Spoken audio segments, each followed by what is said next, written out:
2026 টি-20 world cup কিন্তু সত্যি একটা বর্ণময় হতে চলেছে। বিভিন্ন প্রসঙ্গে একেবারে বর্ণময়, মানে সত্যি বর্ণময়। প্রথম বাংলাদেশ, তারপরে পাকিস্তান, এই দুটো তো আছেই। এরপরে আছে যে টুর্নামেন্টগুলো হচ্ছে, যে ম্যাচগুলো হচ্ছে, সেগুলো কিন্তু দুর্ধর্ষ, একেবারে দুর্ধর্ষ কিন্তু কন্টেস্ট ম্যাচগুলো হচ্ছে।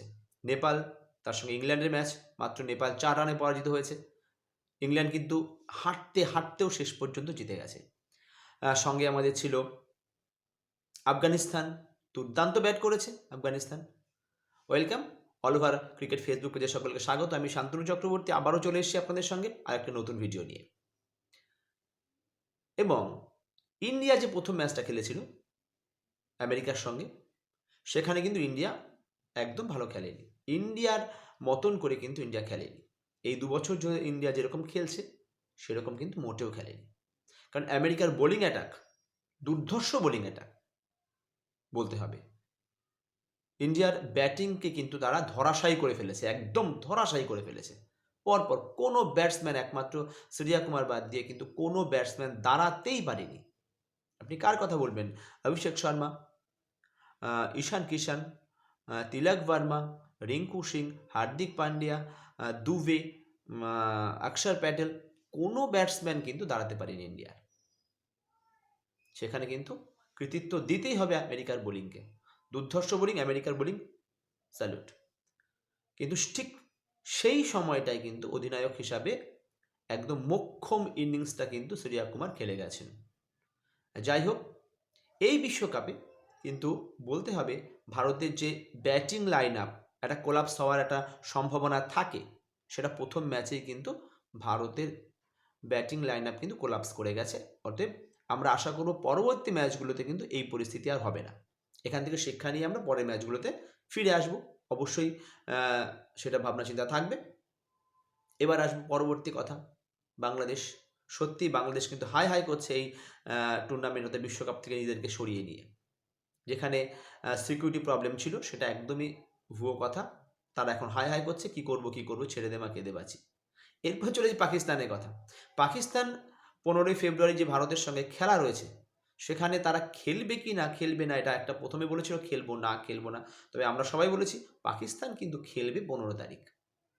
তারা একটু বাজিয়ে দেখছে ইন্ডিয়াকে এবং আইসিসিকে একটু বাজিয়ে দেখছে, আর বাংলাদেশের মন রক্ষা করছে যে তোমাদেরকে নেয়নি, আমরা খেলবো না।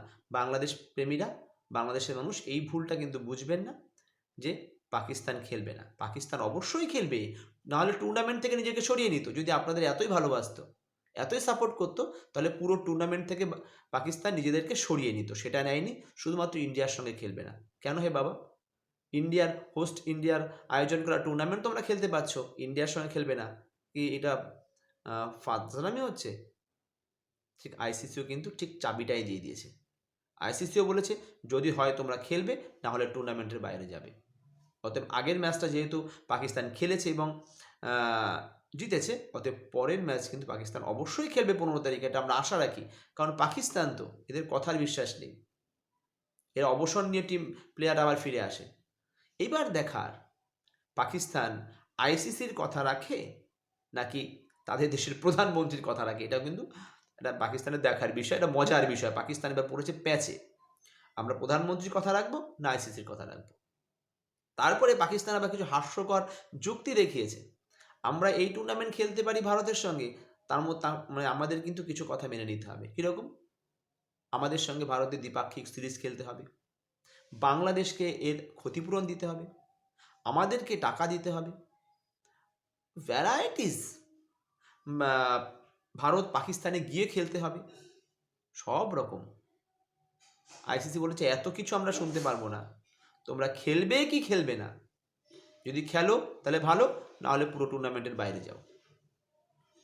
যাই হোক, পাকিস্তান পড়েছে প্যাচে এবং আশা রাখবো পাকিস্তান খেলবে এবং তাদের প্রধানমন্ত্রীকে অবমাননা করেই খেলবে। কারণ পাকিস্তান কখনোই তাদের প্রধানমন্ত্রীর কথা শোনে না।